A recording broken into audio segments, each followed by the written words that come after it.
30/9/2025 ছিল মা দুর্গার মহা অষ্টমী। মহা অষ্টমীর দিন সকাল সকাল পাড়ার মণ্ডপে পুজো সেরে নিয়েছিলাম। পুজো টুজো সেরে বাড়িতে চলে এসেছিলাম। বাড়িতে আমার যে মা দুর্গার বিগ্রহটি আছে সেটিও পুজো সেরে নিয়েছিলাম।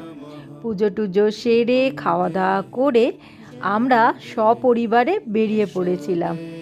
আমাদের এবারের পুজোর ছুটি কাটানোটা ছিল অন্য একটা জায়গায়, তো তার উদ্দেশ্যেই আমরা সবাই মিলে বেরিয়ে পড়েছিলাম। প্রথমে চন্দননগর স্টেশন থেকে ট্রেন ধরে আমরা পৌঁছে গিয়েছিলাম হাওড়া স্টেশনে। আমাদের এবারের বেড়ানোর সঙ্গী ছিল অনেকেই, তাদের জন্য আমরা অপেক্ষা করছিলাম হাওড়া স্টেশনে।